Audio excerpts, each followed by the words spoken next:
بسم اللہ الرحمن الرحیم۔ بنت عبداللہ نے کراچی سے پوچھا ہے، تقدیر میں سب لکھا ہے تو عمل کا کیا فائدہ؟ جب تقدیر میں سب کچھ لکھ دیا جاتا ہے تو پھر محنت اور عمل کرنے کا کیا فائدہ، کیونکہ ہونا تو وہی ہے جو اللہ نے لکھ دیا ہے۔ دیکھیے، اللہ تعالیٰ کو تو سب چیزوں کا علم پہلے سے موجود ہے، تو اللہ تعالیٰ نے اسی حساب سے سب چیزوں کو لکھ لیا۔ اللہ کو پتہ ہے کون جنت میں جائے گا، کون جہنم میں جائے گا، کون اچھے اعمال کرے گا، کون برے اعمال کرے گا، تو جو لکھا ہوا ہے اسی حساب سے ہوتا ہے۔ تو اللہ کے علم میں پہلے سے ہی بات موجود ہے، اللہ کا علم کامل ہے، اور جو کچھ اللہ نے اس علم کے حساب سے لکھ دیا وہ اسی طرح سے ہوتا چلا جا رہا ہے۔ باقی یہ رہا یہ مسئلہ کہ پہلے سے لکھا ہوا ہے تو جنت میں کیوں جائے گا، جہنم میں کیوں جائے گا انسان، اس کے دو جواب ہیں، ایک الزامی جواب اور ایک تحقیقی جواب۔ الزامی کہتے ہیں کہ کوئی شخص کسی بات کو نہ مان رہا ہو تو اس کو کہنا کہ بھائی یہ دلیل آپ یہاں نہیں مانتے تو وہاں تو مان رہے ہیں آپ۔ تو بات یہ ہے کہ کھانا پینا بھی تو تقدیر میں لکھا ہوا ہے، پیسے کمانا بھی تو تقدیر میں لکھا ہوا ہے، تو پھر کوشش کیوں کرتے ہیں کھانا پینے کی، دسترخوان کیوں لگاتے ہیں؟ تقدیر میں ہوگا تو نوالا اٹھ کے منہ میں خود بخود چلا جائے گا، وہاں کیوں نہیں سوچتے؟ یہ الزامی جواب ہے۔ تو جیسے وہاں نہیں سوچتے، آپ کو عمل میں بھی خود عمل کرنا پڑے گا، ایس تقدیر پہ بھروسہ کر کے آپ کو بیٹھنے کی اجازت نہیں ہے۔ اب ظاہر ہے وہاں کھانے پینے میں اور اپنے دنیا کے معاملات میں آپ تقدیر پہ بھروسہ اس لیے نہیں کرتے کہ آپ کو پہلے سے پتہ نہیں ہے کہ کیا لکھا ہے، آپ کو پہلے سے معلوم نہیں ہوتا کہ آپ کی تقدیر میں رات کا کھانا لکھا ہے کہ نہیں لکھا، تو آپ کھاتے ہیں اور کھانے کے بعد پتہ چلتا ہے کہ لکھا ہوا تھا تبھی کھایا آپ نے۔ تو یہ آزمائش ہے کہ ہمیں پہلے سے تقدیر کا علم نہیں ہے۔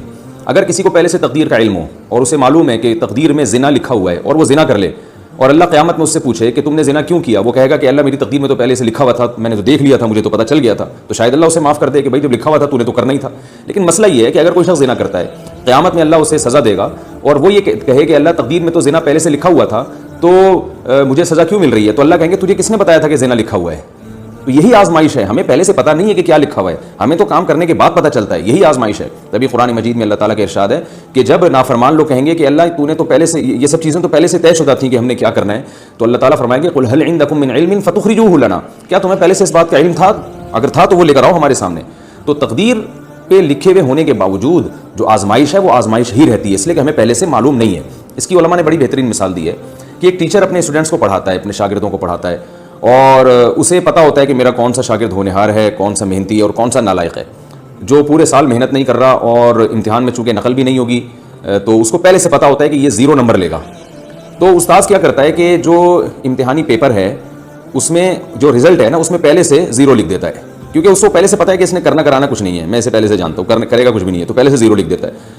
اور جس کے بارے میں استاذ کو معلوم ہے کہ یہ 100 نمبر لازمی لے گا، یہ ہونہار طالب علم ہے، مجھے اس کا پتہ ہے کہ یہ کبھی بھی غلط یعنی ایسا نہیں کرتا کہ محنت نہ کرے اور اس کا دماغ بھی اچھا ہے، تو استاذ نے پہلے سے رزلٹ میں 100 نمبر ڈال دیے۔ لیکن استاذ اپنے اس رزلٹ کی بیس پہ جو استاذ نے نمبر لگائے رزلٹ اناؤنس نہیں کرتا بلکہ امتحان لیتا ہے تاکہ کل کو حجت تمام ہو جائے۔ جب امتحان لیتا ہے تو نالائق طالب علم جو ہے اس کے وہ کوئی کویشچن ہی حل نہیں کرتا، اس کے یعنی جب اس کے پیپر ایگزامینر یعنی جب پیپر جو ہے وہ ٹیچر جو پیپر چیک کرنے والا ہے اس کے سامنے آتا ہے تو وہ دیکھتا ہے کہ اس نے تو کچھ بھی نہیں کیا، صرف صفائی کے نمبر اگر اس کو دیے جائیں تو دیے جائیں، کیونکہ خالی پیپر چھوڑ کر آیا ہے، ایک ڈاٹ کا نشان بھی نہیں ہے اس میں، تو وہ 0 لگا دیتا ہے، اور جس ہونہار طالب علم نے پیپر بھرپور طریقے سے حل کیا وہ 100 لگا دیتا ہے۔ تو جس ٹیچر نے یعنی جو جب عملی طور پر امتحان لیا گیا تو نالائق طالب علم کے 0 نمبر آئے، اور جو ہوشیار تھا، ذہین تھا، محنتی تھا، اس کے 100 نمبر آئے۔ اب طالب علم کو کہیں سے پتہ چل گیا کہ میرے ٹیچر نے تو پہلے ہی سے 0 لگایا ہوا تھا، اور جو ذہین ہے اس کو پتہ چل گیا کہ پہلے سے ہی 100 لگایا ہوا تھا۔ تو اب نالائق طالب علم جس نے محنت نہیں کی، امتحان پاس نہیں کیا، کیا وہ اس بیس پہ اس رزلٹ کو مسترد کر سکتا ہے کہ جی آپ نے تو پہلے ہی 0 لگا دیا تھا؟ اگر وہ کیس کرے اور کہے کہ ٹیچر سے کہ آپ نے تو رزلٹ کے پیپر میں پہلے ہی 0 لگا دیا تھا، تو جو ٹیچر ہے نا وہ یہ کہے گا کہ تم یہ نہ دیکھو کہ میں نے لگایا تھا نہیں لگایا، تم یہ دیکھو میں نے صحیح لگایا تھا غلط لگایا تھا، مجھے چونکہ پتا تھا کہ تم نالائق ہو تو میں نے تمہیں آزمایا ہے اور تم اس امتحان میں ناکام ہوئے ہو، تو مجھے پہلے سے علم تھا کہ ناکام ہوئے ہو، لہٰذا میں نے پہلے ہی لگا دیا تھا کیونکہ میرا علم کامل ہے۔ تو انسان سے تو پھر بھی غلطی ہو سکتی ہے، وہ جس طالب علم کو 0 نمبر دینے چاہیے اس کو 50 دے سکتا ہے، 20 نمبر دے سکتا ہے، لیکن اللہ سے غلطی نہیں ہوتی۔ تو اللہ تعالیٰ نے چونکہ تقدیر کا علم مخفی رکھا ہے، لہذا ہماری اب آزمائش اس میں یہ ہے کہ ہمیں نہیں پتا کہ ہم جنت میں جائیں گے جہنم میں جائیں گے، ہمارے مقدر میں گناہ لکھا ہے نیکی لکھی ہے، ہمیں عمل کرنا ہے۔ حدیث میں آتا ہے اعملوا فکل میسر لما خلق لہ، جس نے جہاں جانا ہے وہ ویسے اعمال کرتا ہے۔ تو آپ اچھا عمل کر کے دیکھیں، اگر آپ اچھا عمل کریں گے، کوشش کریں گے تو اللہ کا وعدہ ہے عمل کی توفیق ملے گی آپ کو، اور جب عمل کی توفیق ملے گی تو اللہ کا وعدہ ہے اچھا عمل اس کی علامت ہے کہ آپ کے مقدر میں جنت لکھی ہوئی ہے۔ اور آپ برائی کر کے دیکھیں، اگر آپ برائی کرنے کی کوشش کرتے ہیں تو آپ سے برائی ہوگی، اور جب برائی ہوگی آپ سے تو یہ اس کی علامت ہے کہ آپ کی قسمت میں برائی لکھی ہوئی تھی، اور پھر اس کی بیس پہ جب آپ جہنم میں جائیں گے، اللہ ہم سب کو پناہ میں رکھے، تو یہ اس کی علامت ہے آپ کے مقدر میں جہنم لکھی ہوئی تھی، لیکن یہ مقدر پہلے سے معلوم نہیں ہے، آپ کے کرنے کے بعد پتہ چلتا ہے۔ تو آپ کو اللہ نے اختیار دیا ہے کہ آپ نیکی کریں تو نیکی کرتے چلے جائیں گے، برائی کریں تو برائی کرتے چلے جائیں گے۔ جیسے دنیا میں اللہ نے رزق بھی مقدر میں لکھا ہوا ہے، تو ہم رزق کی تلاش پھر بھی کرتے ہیں، کیونکہ ہمیں نہیں معلوم کہ ہمارے مقدر میں روزی ہے یا نہیں ہے. ہم اگر اعتماد کر کے بیٹھ جائیں ہم تو پھر تو یعنی بالکل ہی برباد ہو جائیں گے. ایک آدمی نہ کھانا کھاتا ہے، نہ پانی پیتا ہے، اور نہ وہ زندہ رہنے کے اسباب اختیار کرتا ہے، اور وہ یہ کہتا ہے کہ مجھے تو نہیں، یعنی اگر مقدر میں زندگی ہوگی تو بچ جاؤں گا. تو ظاہر ہے یہ نہیں بچے گا، بھوکا مرے گا، اور مرنے کے بعد پتہ چلے گا کہ اس نالائق کے مقدر میں موت لکھی ہوئی تھی. تو ہمیں مرنے سے پہلے پتہ نہیں ہے، لہٰذا ہم زندہ رہنے کی کوشش کرتے ہیں. بالکل اس کی مثال ایسے ہے جیسے ایک زید نے بکر کو قتل کیا. اب بکر کو قتل کیا، بکر کے وارث زید کے پاس آئے اور کہنے لگے کہ ہم آپ سے انتقام لیں گے. اب زید دلیل میں تقدیر کا حوالہ پیش کرتا ہے. زید دلیل میں یہ کہتا ہے کہ میں نے 20 سال کی عمر میں بکر کو قتل کیا. بکر کی عمر 20 سال تھی، تو تقدیر میں اس کی عمر 20 سال لکھی ہوئی تھی کہ نہیں لکھی ہوئی تھی؟ بکر کے جو وارثین ہیں، لواحقین ہیں، وہ کہیں گے یقیناً موت کا وقت تو مقدر ہے. تو زید کہے گا کہ جو وقت مقدر تھا اسی پہ مرا ہے نا وہ، تو میرا کیا قصور ہے اس میں؟ تو کیا بکر کے لواحقین زید کو اس بیس پہ چھوڑ دیں گے؟ یقیناً نہیں چھوڑیں گے، اور دنیا میں کوئی بھی نہیں چھوڑتا. تو جیسے وہ نہیں چھوڑتے، اللہ بھی نہیں چھوڑے گا، قتل کی سزا دے گا. وجہ اس کی ہے کہ بکر کے وارثین زید کو یہ کہیں گے کہ اس نے 20 سال میں، اس کی عمر تو 20 سال ہی تھی، لیکن تجھے کس نے بتایا تھا کہ اس نے 20 سال میں مر جانا ہے؟ ظاہر سے تو یہی لگ رہا تھا کہ ابھی مزید زندہ رہے گا، آپ نے جا کے اس کو گولی مار دی ہے. تمہیں کس نے بتایا تھا؟ تو تم نے تو اپنے حساب سے اس کو وقت سے پہلے مارا ہے. تو اللہ کے علم میں یہ بات تھی نا، تمہارے علم میں تھوڑی تھی. پھر بھی اگر زید کی سمجھ میں نہ آئے نا، یہ دلیل سمجھ میں نہ آئے، تو میں پھر بکر کے وارثوں کو یعنی مشورہ دوں گا کہ آپ بندوق اٹھا کے زید کو گولی مار دیں. اور جب گولی مارنے لگے اور زید چیخے چلائے تو پھر زید کو آپ بھی یہ کہیں کہ تمہاری بھی عمر اتنی لکھی ہوئی تھی، لہذا اگر تم نے بکر کو مار دیا یہ جرم نہیں ہے، تو ہمارا تمہیں مارنا بھی جرم نہیں ہے. تو اس سے پتہ چلتا ہے کہ بھائی جو چیز لکھی ہوئی ہے وہ تو لکھی ہوئی ہے، انڈرسٹوڈ ہے، وہ اللہ کے علم ہے، ہمیں معلوم نہیں کیا لکھا ہوا ہے. تو ہم اس ظاہر ہی کے مکلف ہیں. ہم سے جو ہم کر رہے ہیں اپنے اختیار سے، ہم سے اس کے بارے میں سوال کیا جائے گا، اور اسی بیس پہ جنت اور جہنم اللہ نے رکھی ہے. تو تقدیر کا عقیدہ اپنی جگہ بالکل درست ہے، لیکن اس بیس پر ہم عمل کو چھوڑ نہیں سکتے. اور ہمیں جو جنت ملے گی تو اچھے اعمال، وہ اعمال جو ہم نے اپنے اختیار سے کیے ہیں، اور جہنم میں اگر کوئی جائے گا تو وہ اپنے ان اعمال کی وجہ سے جو اس نے اپنے اختیار سے کیے ہیں. اللہ تعالیٰ سے دعا ہے کہ اللہ تعالیٰ ہمیں نیک اعمال کی توفیق دے تاکہ ہم جنتی قرار پائیں، اور برے اعمال سے اللہ تعالیٰ ہماری حفاظت کرے تاکہ ہم جہنم سے ہمیشہ کے لیے محفوظ ہو جائیں. اچھا میرے بھائی، فائنانس کمپنیز کی شیئر مارکیٹ میں ٹریڈنگ کا حکم. نعمان مہاراشٹر سے پوچھتے ہیں کیا ہم بینک اور فائنانس کمپنیز کی شیئرز مارکیٹ میں ٹریڈنگ کر سکتے ہیں؟ شیئر خرید اور بیچ سکتے ہیں؟ کیا یہ جائز ہے یا نہیں؟ بھائی سودی بینک کے شیئر خریدنا ناجائز ہے، خرید کے بیچنا بھی ناجائز ہے.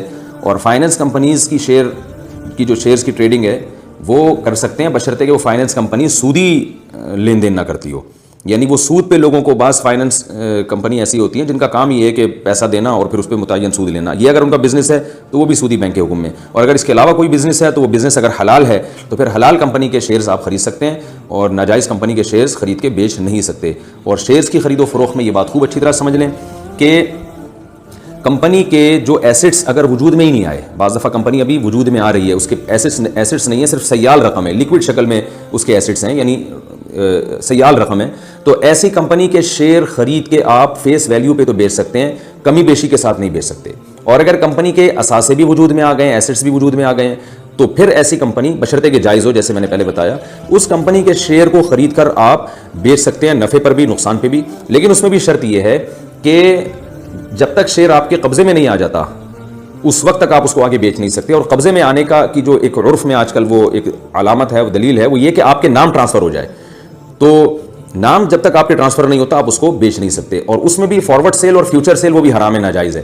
فارورڈ سیل کا مطلب یہ ہے کہ آپ نے شیئر خریدا اور آپ نے کسی سے وعدہ کر لیا کہ ابھی تو یہ شیئر میرا ہے لیکن فلاں تاریخ کو یہ شیئر آپ کا ہو جائے گا، اور اس وقت اس کی قیمت بھی آپ کے ذمہ واجب ہو جائے گی. تو یہ جائز نہیں ہے، ابھی بیچیں آپ، بے شک قیمت وہ بعد میں دیں لیکن شیئر آپ کو ابھی فروخت کرنا ہے. تو یہ چند شرطیں، یعنی فارورڈ سیل، فیوچر سیل بھی جائز نہیں ہے، قبضے میں آنے سے پہلے یعنی شیئر آپ کے نام ٹرانسفر ہونے سے پہلے بھی بیچنا جائز نہیں ہے. اور تیسری شرط کہ کمپنی کا کام حلال ہو، حرام کمپنی کے شیئرز کی خرید و فروخت جائز نہیں ہے. اور چوتھی شرط، کمپنی کے ایسٹس اگر وجود میں نہیں آئے ہیں، لیکوڈ فارم میں وہ کمپنی ابھی ہے، یعنی اس کے اثاثے جو ہیں صرف کرنسی کی صورت میں ہیں، تو پھر وہ آپ اس شیئر خرید کے فیس ویلیو پہ، یعنی جتنے کا خریدا اتنے کا تو بیچ سکتے ہیں، کمی بیشی کے ساتھ نہیں بیچ سکتے. نامحرم کو سلام کرنا کیسا ہے؟ جویریہ صاحبہ کراچی سے پوچھتی ہیں کیا نامحرم کو سلام کرنا جائز ہے؟ اگر سسرال والے، آپ کے سسرال میں شوہر کے کوئی بزرگ ہیں جیسے ماموں، چچا وغیرہ، تو کیا ان کو سلام کر سکتے ہیں جبکہ سسرال والے بھی اس پر زور دیتے ہوں؟ دیکھیے، جو شوہر کے رشتہ داروں میں بزرگ ہیں، چچا ماموں وغیرہ، ان کو سلام کر لینا چاہیے، کوئی حرج نہیں ہے، ان کے احترام کا تقاضا ہے اور رشتہ بھی ہے ان سے. اور ویسے سسرال والے اگر زور دے رہے ہوں تو پھر تو ویسے بھی ضروری ہے، کیونکہ سسرال اور اسرائیل ایک ہی چیز کے دو مختلف نام ہیں.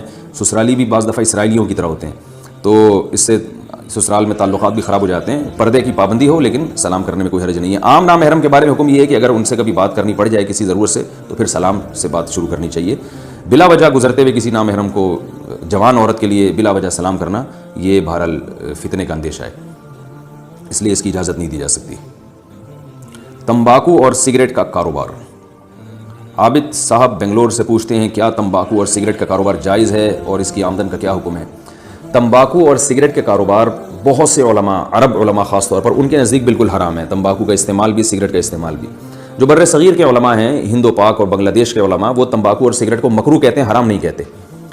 تو عرب علماء کی جو دلیل ہے وہ یہ ہے کہ قرآن مجید میں صاف طور پر اللہ نے حکم دیا ہے کہ اپنے آپ کو ہلاکت میں مت ڈالو. اس میں قرآن کی بہت ساری آیتیں ہیں کہ, اور وہ کہتے ہیں کہ جو سگریٹ ہے اور تمباکو اس کا کوئی فائدہ نہیں ہے, نقصان ہی ہے. سگریٹ کینسر کا ذریعہ بنتی ہے اور بہت ساری بیماریوں کا ذریعہ بنتی ہے, اور تمباکو بھی اسی طرح بالآخر انسان کو موت کی طرف لے جاتا ہے. تو خودکشی جیسے کھمبے سے چپک کے مرنا حرام ہے, تو ایسے ہی اس لوگ پوائزن دے کے اپنے آپ کو مارنا بھی ناجائز ہے. جو بر صغیر کے علماء ہیں وہ یہ کہتے ہیں تمباکو اور سگریٹ یہ مکروہ ہے, حرام نہیں ہے. مکروہ کا مطلب, مکروہ اس لیے ہے کہ اس سے انسان ہلاک تو ہوتا ہے لیکن یقینی ہلاکت نہیں ہے. کئی لوگ 20 سال تک سگریٹ پیتے رہتے ہیں, کچھ بھی نہیں ہوتا ان کو, اور یعنی یقینی نہیں ہے. وہ کہتے ہیں وہ خودکشی جس میں موت یقینی یا غالب درجے میں ہو, وہ اس خودکشی کو ہم حرام کہیں گے. باقی جو آپ ایسی چیزیں استعمال کر رہے ہیں جو صحت کے لیے نقصان دہ لیکن فوری ضرر اس کا نہ ہوتا ہو, بلکہ اس کی تلافی بھی ہو سکتی ہے, جیسے تمباکو یا سگریٹ سے جو نقصان ہوتا ہے بعض دفعہ اس کی کسی دوا کے ذریعے یا ایسی صحت مند خوراک کے ذریعے کہتے ہیں کہ اس کی تلافی بھی ہو سکتی ہے. تو ناپسندیدہ تو ہے اس لیے کہ بہرحال نقصان دہ ہے, اس پہ تو تمام ڈاکٹروں کا اجماع ہے, لیکن فوری نقصان نہیں ہوتا. یعنی آپ اس کو اس خودکشی پہ قیاس نہیں کر سکتے کہ ایک آدمی کھمبے سے چپک کے فوراً مر جائے اور ایک سگریٹ پی کے مرے, تو دونوں خودکشیوں میں زمین آسمان کا فرق ہے, اس میں یقین نہیں ہوتا. اس کی مثال ایسے جیسے شوگر کا مریض اگر لڈو کھائے تو اس کو ہم حرام تو نہیں کہیں گے, اس لیے کہ بہرحال اس میں موت یقینی نہیں ہوتی. حالانکہ نقصان شوگر کے مریض کو لڈو کھانے کا ہوتا ہے لیکن فوری نقصان نہیں ہوتا, اس کے اثرات دیر پا ہوتے ہیں. ہم جو پانی پی رہے ہیں یہ بھی نقصان دہ, یہ جو ہوا آلودہ ہو رہی ہے ڈیزل کاروں سے اور وہ جو دھواں چھوڑ رہی ہیں گاڑیاں, تو وہ بھی تو حرام ہے, ناجائز ہے اس لحاظ سے کہ اس سے بھی انسانی صحت کو نقصان ہو رہا ہے. لیکن اس کو ایسا حرام نہیں کہیں گے کہ جیسے کھمبے سے چپک کے مرنے والا, خودکشی کرنے والا. تو اپنے آپ کو نقصان پہنچانے کے درجات ہیں. فوری نوعیت کا ضرر ہو تو وہ بالکل حرام ہے, اور اس سے کم درجے کا ہو تو حرام نہیں, مکروہ ہے. تو ہم یہ نہیں کہہ رہے کہ سگریٹ پئیں اور لوگوں کو پلائیں, بہرحال یہ ناپسندیدہ ہے, مکروہ ہے. اور اگر کسی کو ڈاکٹر بتا دیں کہ آپ کے لیے سگریٹ انتہائی نقصان دہ اور آپ کے موت کا غالب گمانے کہ آپ سگریٹ پی کے, یعنی آپ کے غالب گمانے کہ آپ مر جائیں گے, تو پھر ایسے شخص کے لیے یقیناً سگریٹ پینا حرام ہو جائے گی. تو اس لیے یہ گندا کام ہے. علماء بر صغیر بھی اس کو اپریشیٹ بہرحال نہیں کرتے. مکروہ کا مطلب یہ ہوتا ہے کہ کوئی کرنے کی چیز نہیں ہے, نہ اس کا بزنس کرنا اچھا کام ہے اور نہ سگریٹ پینا اور تمباکو کھانا اچھا کام ہے.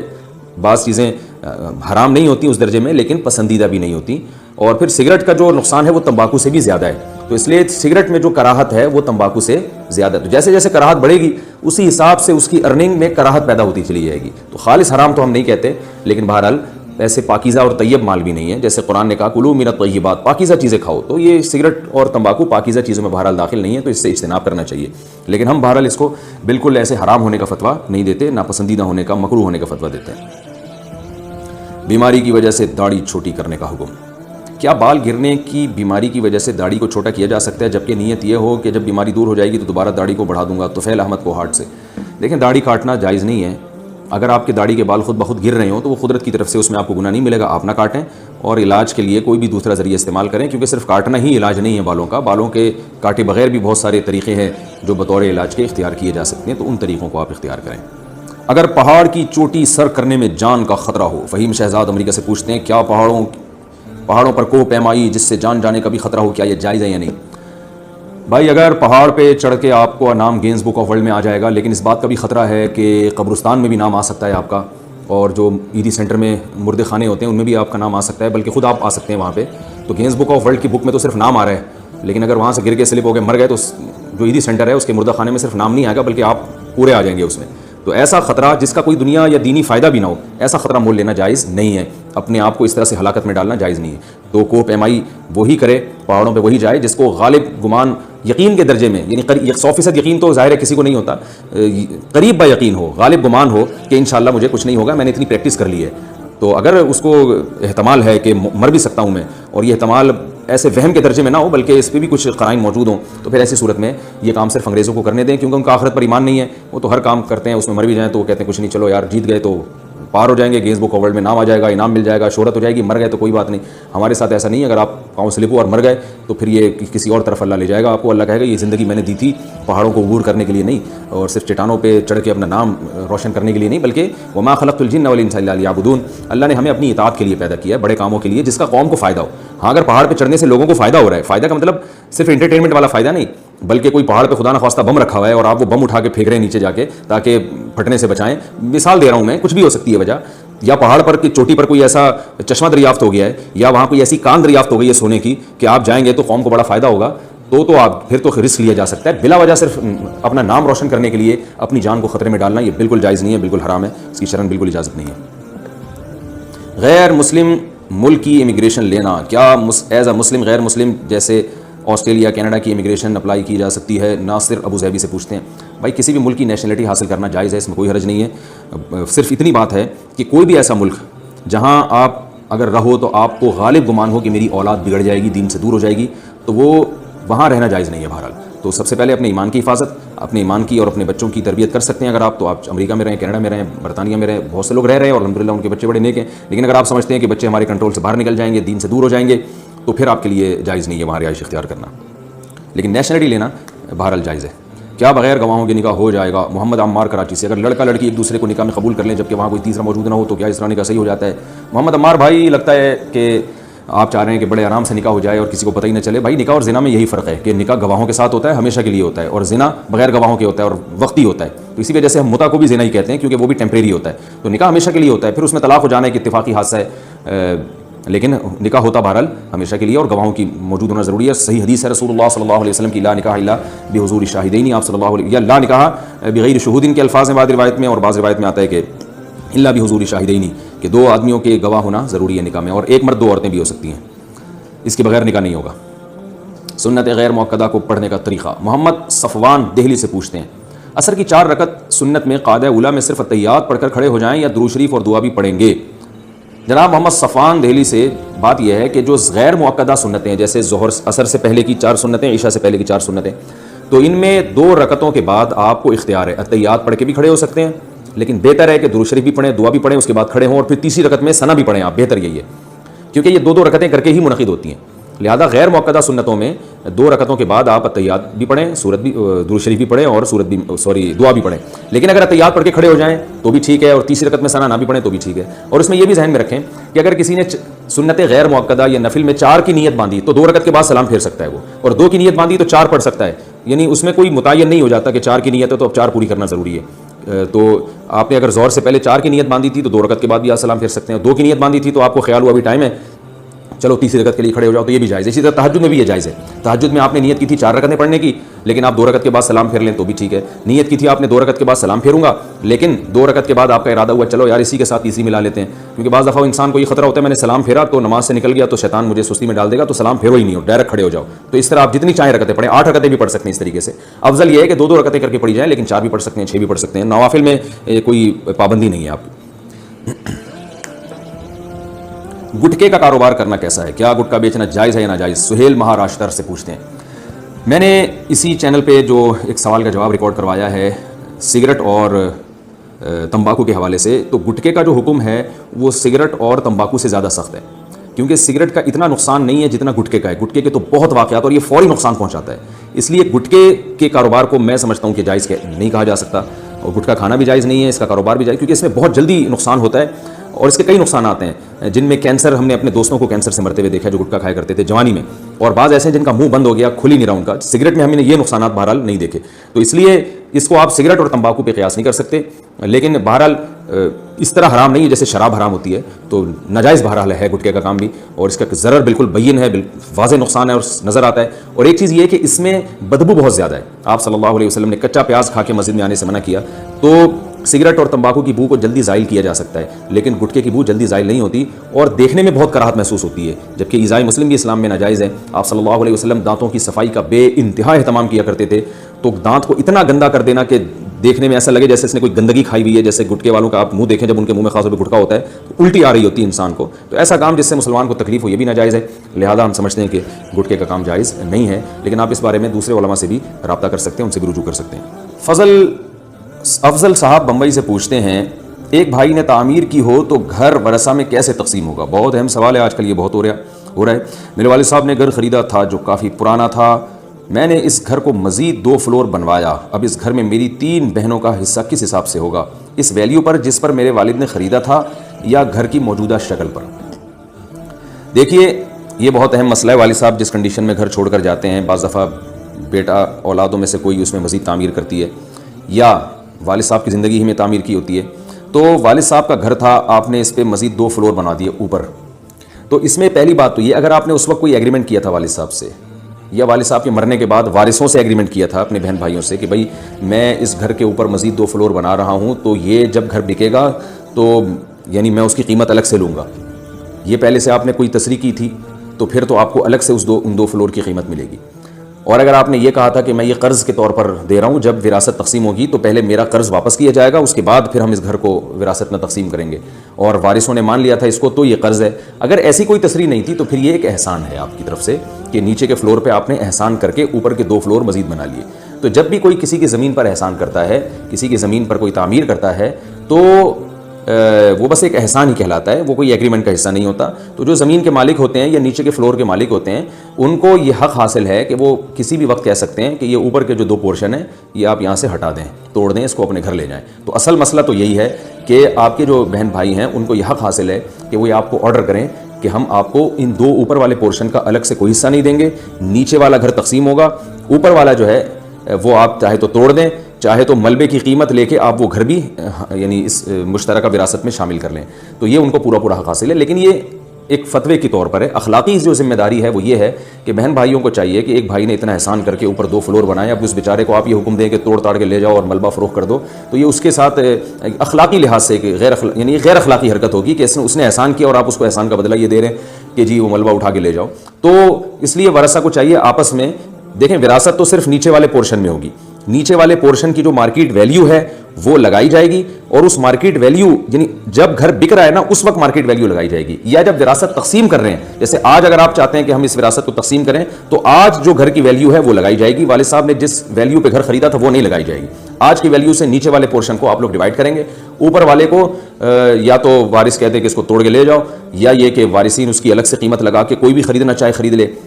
اور اخلاقی لحاظ سے اگر آپ اس کو چاہتے ہیں حل کرنا تو پھر آپ لوگوں کو چاہیے کہ 2 راستے ہیں آپ کے پاس، یا تو اس پورے پورشن کی ویلیو لگائیں، اوپر والے 2 فلور کی بھی اور نیچے والے کی بھی، پورے پورشن کی ویلیو لگائیں، اور یہ دیکھیں کہ اس پورے پورشن کی ویلیو مثال کے طور پر 1 کروڑ روپے بنتی ہے، یعنی تینوں پورشن کی، گراؤنڈ فلور، فرسٹ فلور اور سیکنڈ فلور کی 1 کروڑ روپے بنتی ہے۔ تو پھر اسٹیٹ ایجنٹ سے پوچھیں کہ اگر یہ اوپر کے 2 فلور نہ ہوتے تو پھر اس نیچے والے گھر کی ویلیو کیا ہوتی؟ اسٹیٹ ایجنٹ نے فار ایگزامپل آپ کو بتایا کہ اگر یہ اوپر کے 2 فلور نہ ہوتے تو یہ گھر 80 لاکھ کا ہوتا، اوپر کے 2 فلور بننے کی وجہ سے 1 کروڑ کا ہو گیا ہے۔ تو پتہ یہ چلا کہ اس گھر کی ویلیو میں جو اضافہ ہوا ہے اوپر کے 2 فلور کی وجہ سے وہ 20 لاکھ روپے کا اضافہ ہوا ہے۔ تو اس گھر کو مکمل فروخت کیا جائے، 1 کروڑ میں 20 لاکھ اس بھائی کو دے دیے جائیں جس نے اوپر کے 2 پورشن تعمیر کیے ہیں، اور باقی 80 لاکھ میں وراثت کو تقسیم کر دیا جائے سب ورثہ میں، جس میں یہ بھائی بھی برابر کا شریک ہوگا۔ اس طرح سے اگر کر لیتے ہیں تو وارثوں پر یہ لازم تو نہیں ہے، لیکن اس طرح سے کر لیں گے تو لا تظلمون ولا تظلمون، جو بڑا بھائی جس نے بیچارے نے اتنا پیسہ لگا کے گھر کی تعمیر کی ہے اس کی بھی حق تلفی نہیں ہوگی، یعنی اخلاقی لحاظ سے اس کا بھی نقصان نہیں ہوگا، اور ان وارثوں کو بھی ان کا حصہ مل جائے گا، اس لیے کہ نیچے والے مکان میں وراثت جاری ہو رہی ہے اور ان بہن بھائیوں کو اس میں بہرحال برابر کا حصہ اپنا مل رہا ہے، تو ان کا کوئی نقصان نہیں ہے ایسا کرنے میں۔ اور پہلی صورت پہ اگر یہ عمل کریں گے کہ بھائی کو بولیں گے اوپر والے 2 پورشن توڑ کے لے جاؤ، تو ان بہن بھائیوں کا کوئی فائدہ نہیں ہے اور اوپر والے کا بیچارے کا بیڑا غرق ہو جائے گا۔ تو خام خامے اپنے بھائیوں کو اس طرح سے ناراض کرنا، ان کا بیڑا غرق کرنا غیر اخلاقی حرکت ہے، اس سے اجتناب کریں۔ خلاصہ یہ نکلا کہ اس کا بہتر طریقہ تقسیم کا یہ ہے کہ نیچے والے پورشن، اوپر والا اور اس سے اوپر والا فلور، ان تینوں کی مارکیٹ ویلیو لگائیں، 2-3 اسٹیٹ ایجنٹ سے پوچھیں کہ یہ کتنے کے ہوں گے، اگر 3-4 مختلف ریٹ آتے ہیں تو اس کا ریشو نکال لیں۔ ایک اسٹیٹ ایجنٹ کہتا ہے کہ 1 کروڑ روپے، دوسرا کہتا ہے 1.5 کروڑ روپے، تیسرا کہتا ہے 2 کروڑ روپے، تو 1 کروڑ، 1.5 کروڑ، 2 کروڑ کو 3 سے ڈیوائڈ کر دیں، جو جواب آئے وہ ریشو نکل آئے گی۔ تو پہلے ریشو نکالیں مختلف ایجنٹ سے قیمت معلوم کر کے، تو تینوں فلور کی کا ریشو آپ کو معلوم ہو جائے گا۔ اس کے بعد آپ یہ دیکھیں کہ اگر یہ اوپر کے 2 فلور نہ بنے ہوتے تو پھر ماہرین سے معلوم کروائیں صرف نیچے والے پورشن وہ کتنے میں بکتا، اس میں جو مختلف اسٹیٹ ایجنٹ آپ کو مختلف ریٹ دیں اس کا ریشو نکال لیں، تو پھر مجموعی قیمت سے اس نیچے والے فلور کی قیمت کو مائنس کریں، جو ڈیفرنس آئے گا وہ بڑے بھائی کو دے دیں، اور جو بچے گا وہ آپس میں شرعی حصص کے حساب سے آپس میں ڈیوائڈ کر لیں۔ وہ پھر بھی سمجھ نہ آئے تو قریبی معالج سے رجوع کریں۔ دواؤں پہ لکھا ہوتا ہے نا تمام دوائیں بچوں کی پہنچ سے دور رکھیں اور پھر بھی آرام نہ آئے تو قریبی معالج سے رجوع کریں. مطلب یہ ہے کہ پھر بھی بات سمجھ میں نہیں آئی ہے تو کسی قریبی دارالفتہ سے رابطہ کریں, کسی مفتی سے رجوع کریں, وہ آپ کو انشاءاللہ سمجھا دے گا. قسم کا کفارہ کیا ہر قسم کا کفارہ کیا ہے؟ کیا ہر قسم پوری کی جائے گی؟ امان سعید لکھنؤ سے پوچھتے ہیں, اگر قسم کھائی جائے اور وہ ٹوٹ جائے تو اس کا کیا کفارہ ادا کرنا ہوگا؟ اگر کسی نے قسم کھائی کہ بھائی کا فلاں سامان استعمال نہیں کروں گا, پھر بھائی اس کے استعمال پر اصرار کرے, تو ایسی صورت میں کیا کرنا چاہیے؟ پہلے تو قسم اگر آپ نے کھائی کہ میں یہ کام کروں گا یا نہیں کروں گا, پھر آپ نے قسم توڑ دی, تو اس کا کفارہ قرآن میں صاف طور پہ اللہ نے بیان کیا, اطعام 10 مساکین من اوسط ما تطعمون اہلیکم او کسوتہم, کہ 10 غریبوں کو 2 ٹائم کا کھانا کھلاؤ, یا 10 غریبوں کو یعنی درمیانی درجے کا کھانا, یا لباس پہناؤ ان کو درمیانی درجے کا, یا 3 دن کے روزے کہ صیام ثلاثۃ ایام, 3 دن کے جو ہے روزے. اور عبداللہ بن مسعود رضی اللہ تعالیٰ عنہ کے فتوے کے مطابق یہ 3 دن کے روزے متواتر ہیں, ان میں گیپ کر کے نہیں رکھ سکتے. تو قسم کا کفارہ یہ ہے کہ یا غلام آزاد کرنا, غلام تو آج کل ہے نہیں, تو آپ 10 غریبوں کو 2 ٹائم کا کھانا کھلائیں. اور حنفیہ کے نزدیک کھانے کی قیمت بھی دی جا سکتی ہے. دوسرے ائمہ کے نزدیک جو ہمارے ہاں اہل حدیث حضرات ہیں, یا تینوں ائمہ شافعی مالکی حنابلہ, ان کے ہاں تو کھانا ہی کھلانا پڑے گا, لیکن احناف کے ہاں قیمت بھی دی جا سکتی ہے. بلکہ احناف کے ہاں قیمت دینا زیادہ افضل ہے, تاکہ وہ اپنی اگر کھانے کی ضرورت نہیں ہے تو کوئی اور ضرورت ہے تو اس ضرورت کو پورا کر لے. تو قیمت اگر آپ دینا چاہیں گے تو اس میں فدیہ کی جو رقم ہے نا, جو عید الفطر کے موقع پہ فدیہ دیا جاتا ہے, بعض علماء کی رائے کے مطابق وہ 1.25 کلو ہے, بعض کی رائے کے مطابق 2.25 کلو ہے. بہتر ہے 2.25 کلو کر دیں, زیادہ فرق نہیں ہے. 2.25 کلو گندم کی جو قیمت ہے وہ آپ یعنی ایک غریب کو دیں. اس طرح ہر غریب کو آپ یعنی 10 غریبوں کو 2.25 کلو گندم کی قیمت دے دیں آپ, یعنی 2.25 کلو گندم کے 10 تھیلے بنا کے آپ 10 غریبوں میں بانٹ دیں, یا 2.25 کلو گندم کی جو ویلیو چل رہی ہے اتنے پیسے آپ 10 غریبوں میں یعنی اس کو 10 سے ضرب دیں اور 10 غریبوں میں بانٹ دیں, جو میرا خیال ہے آج کل 1200-1300 یا 1500 روپے سے زیادہ نہیں بنتا ہوگا. تو 1500 روپے تقریباً 10 غریبوں میں بانٹ دیں گے تو صدقہ فطر کے برابر 10 غریبوں کو یعنی صدقہ فطر کے برابر رقم مل جائے گی. تو یہ بھی جائز ہے. اور یہ بھی جائز ہے کہ ایک غریب کو 10 دن تک پیسے دے دیں, یا 10 دن تک کھانا کھلا دیں 2 ٹائم کا. جیسے ایک غریب آپ نے دوپہر اور رات کا کھانا کھلایا, اسی غریب کو اگلے دن بھی دوپہر اور رات کا کھلائیں گے تو وہ نیا غریب شمار ہوگا. تو اس طرح 10 دن میں ڈیوائڈ کر کے ایک ہی غریب کو کھانا کھلا دیں گے تو یہ بھی ٹھیک ہے.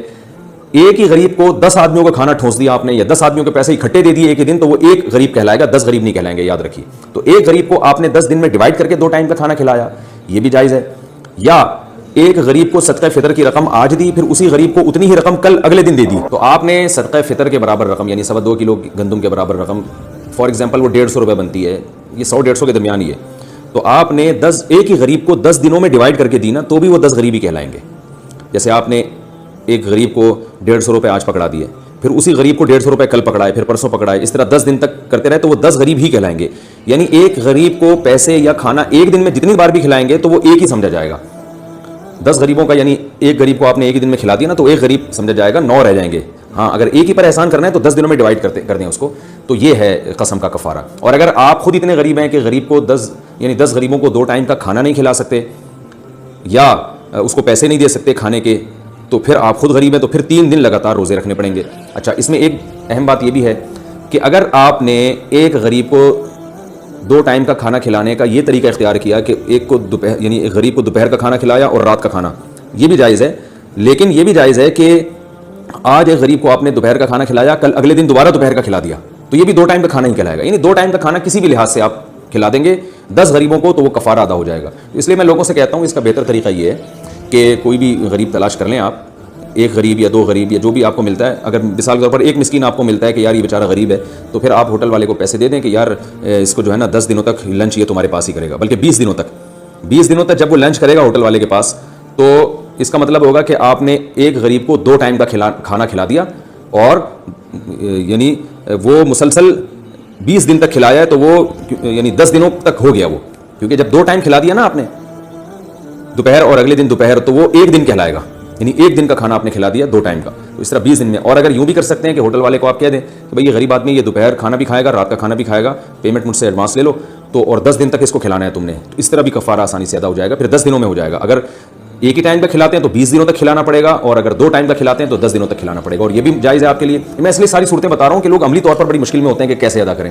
یہ بھی جائز ہے کہ آپ 10 آدمیوں کو لے کے چلے جائیں ہوٹل کے, بھائی ان کو آج دوپہر اور رات کا کھانا کھلا دو اور یہ پیسے مجھ سے ایڈوانس لے لو. یہ بھی جائز ہے کہ ان کو آج کا لنچ اور کل کا لنچ میرے ذمہ ان 10 غریبوں کا, یہ بھی ٹھیک ہے. اگر 10 نہیں مل رہے 5 کو آپ کھلا دیں, لیکن پھر اسی حساب سے دن بڑھاتے چلے جائیں.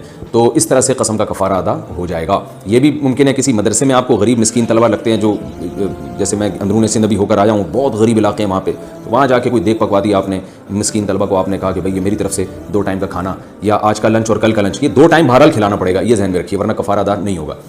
یعنی ایک ہی ٹائم میں 10 آدمیوں کو یا 100 کو کھلا دیا, اس سے نہیں ہوگا.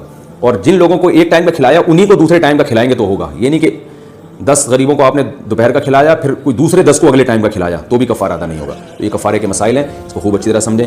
رہا یہ مسئلہ کہ قسم کھا کے توڑنی چاہیے کہ نہیں توڑنی چاہیے, اس بارے میں صحیح حدیث موجود ہے. آپ صلی اللہ علیہ وسلم نے ارشاد فرمایا, من حلف علی یمین فرأى غیرها خیرا منها فلیکفر عن یمینہ, کہ آپ صلی اللہ علیہ وسلم نے ارشاد فرمایا کہ جس نے قسم اٹھائی بعد میں اس کا خیال ہوا کہ یہ میں نے صحیح بات پہ قسم نہیں اٹھائی, تو اسے چاہیے قسم توڑ دے اور کفارہ ادا کرے. تو آپ نے کہا کہ آپ کے بھائی کے سامان آپ استعمال نہیں کریں گے اور بھائی اس پہ ناراض ہو رہا ہے, تو رشتہ داری تو ایسی چیز ہے جس کے جوڑنے کا شریعت نے حکم دیا ہے, تو آپ کو چاہیے اپنے بھائی کا سامان استعمال کریں, قسم ٹوٹ جائے گی, اور توبہ بھی استغفار بھی کریں اور کفارہ بھی ادا کر لیں. دوسرے یوٹیوب چینل کی ویڈیو سے ارننگ کا حکم. اگر کوئی شخص کسی دوسرے یوٹیوب چینل سے بیان, حمد, نعت وغیرہ یا کسی فیکٹری کی ویڈیو ڈاؤن لوڈ کرتا ہے اور اپنے چینل پر اپلوڈ کرتا ہے تاکہ اسے بھی تھوڑے پیسے مل جائیں, تو کیا یہ کمائی اس کے لیے حلال ہوگی یا نہیں؟ اسماعیل صاحب لاہور سے پوچھتے ہیں. دیکھیں, جو یوٹیوب پہ کمائی ہوتی ہے نا, وہ اس ویڈیو کی نہیں ہوتی جو آپ اس پہ چلا رہے ہیں. لہٰذا وہ اگر کسی کی ویڈیو بھی آپ استعمال کر رہے ہیں تو اس ویڈیو پہ آپ کو نہیں ملتی, ایڈورٹائزمنٹ پہ ملتی ہے. تو ایڈورٹائز اگر حرام چیز کا ہوگا تو اس کی ارننگ حرام ہوگی. اگر حلال چیز کا ایڈورٹائز ہے, کوئی شراب کا ایڈورٹائز دیا جا رہا ہے, تو وہ پیسے آپ کے لیے جائز نہیں, آپ کو صدقہ کرنے پڑیں گے. اور اگر حلال چیز کا ایڈورٹائز چل رہا ہے تو پھر وہ ان پیسوں کی ارننگ بھی آپ کے لیے حلال ہے. تو چاہے وہ اپنی ویڈیو ہو یا کسی اور کی ویڈیو ہو. البتہ یہ الگ بات ہے کہ اگر کسی نے اپنی ویڈیو استعمال کرنے کی آپ کو اجازت نہیں دی تو پھر اس کی پرمیشن کے بغیر ویڈیو استعمال کرنا بہرحال غلط ہے. یہ ایک بہرحال ناجائز عمل ہے کہ جب آپ کو اجازت نہیں دی تو آپ کیوں استعمال کر رہے ہیں. تو لیکن جو ارننگ ہوگی وہ بہرحال حرام نہیں ہوگی, کیونکہ ارننگ جو ہو رہی ہے وہ ایڈورٹائزمنٹ کی ہو رہی ہے, اور ایڈورٹائزمنٹ اگر حلال ہے تو وہ اس کی ارننگ حلال, ایڈورٹائز اگر حرام ہے تو اس کی ارننگ حرام. ہاں, بعض دفعہ یہ ہوتا ہے کہ ایڈورٹائز حلال ہے مگر اس میں لڑکیاں آ رہی ہیں اور بیہودہ, یعنی اس کو پیش بیہودہ طریقے سے کیا جا رہا ہے. جیسے ایک جائز چیز کی ایڈورٹائزمنٹ کی جا رہی ہے, کوئی شیمپو ہے, اس کا اشتہار جائز ہے, لیکن اس کو پیش کیا جا رہا ہے لڑکیوں کے ذریعے.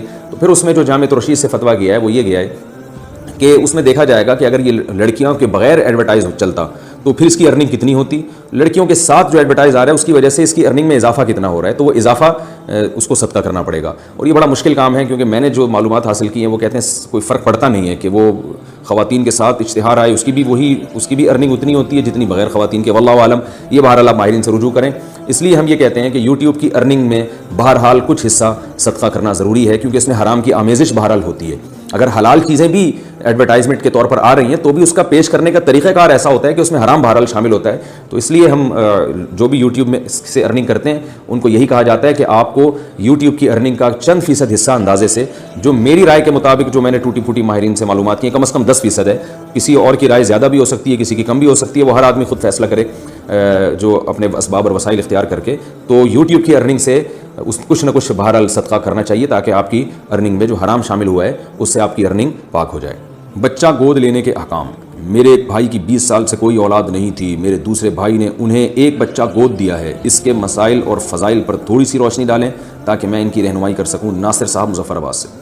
دیکھیں, فضائل تو میرے علم میں بالکل بھی نہیں ہے کہ آپ اپنا بچہ کسی کو دے دیں.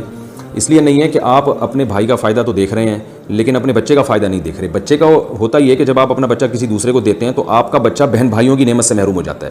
یاد رکھیں, بچے کی جو گروتھ ہے نا مینٹلی, اور اس کی جو ذہنی گروتھ ہے, اس کے لیے ضروری ہے کہ بچے کے پاس بہن بھائی بھی ہول سیل کے حساب سے موجود ہوں, کیونکہ بچہ ان سے اپنی دل کی بات شیئر کرتا ہے, بہت جلدی بولنا سیکھتا ہے. بہن بھائیوں کی موجودگی میں احساسات پیدا ہوتے ہیں, محبت پیدا ہوتی ہے, جذبات پیدا ہوتے ہیں, ایک دوسرے کے ساتھ کھیلتے ہیں, تو اس لیے وہ جلدی گروتھ کر جاتے ہیں مینٹلی. جن بچوں کے بہن بھائی ہوتے ہیں, یہ تو UK کے جو نوبل انعام یافتہ اور امریکہ کے جو نوبل انعام یافتہ ماہر نفسیات ہیں ان کی بات میں آپ کے سامنے کر رہا ہوں کہ جس بچے کے بہن بھائی کثرت سے ہوں اور خاص طور پر قریب العمر ہوں, یہ جو 2 بچوں میں زیادہ گیپ ہوتا ہے نا, اس سے بھی بچے کو نقصان ہوتا ہے, کیونکہ بچے کو اپنی عمر کے قریب کوئی بہن یا بھائی نہیں ملتا.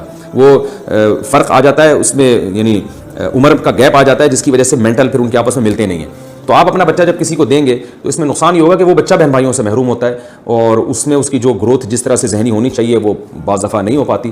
تو میں اس کو قابل فضیلت عمل تو بہرحال نہیں سمجھتا, لیکن اگر کسی نے دیا ہے اور رشتہ داری کے خیال کر کے دیا تو شاید اس کو رشتہ داری کی وجہ سے شاید ثواب مل جائے, واللہ عالم. اس کے احکام اور مسائل یہ ہیں کہ جس کو بچہ دیا ہے وہ, اگر آپ نے بیٹی دی ہے تو وہ جو باپ اس کا, یعنی دوسرا جو حقیقی باپ نہیں ہے, تو وہ اس کی ولدیت میں سب سے پہلی بات یہ ہے کہ اوریجنل باپ کا نام ڈالے گا ساری زندگی, اس میں ولدیت چینج نہیں کی جا سکتی, اور بچے کو بتائے گا کہ آپ کے اصل والد وہ ہیں, میں نے آپ کو بچپن میں لے کے پالا ہے, بیٹا ہو یا بیٹی. دوسری بات, اگر وہ بیٹی ہے تو اس کا اس سے پردہ ہوگا, جو گارجن ہے اس کا, جو سرپرست بنا ہے, جوان ہوگی تو پردہ کرنا پڑے گا اس بیٹی کو. اور بیٹا ہے تو جو ماں بنی ہے ابھی, جو نیچرل ماں یعنی حقیقی ماں نہیں ہے بلکہ اس نے ماں بن کے پالا ہے, تو وہ ماں اس سے پھر پردہ کرے گی.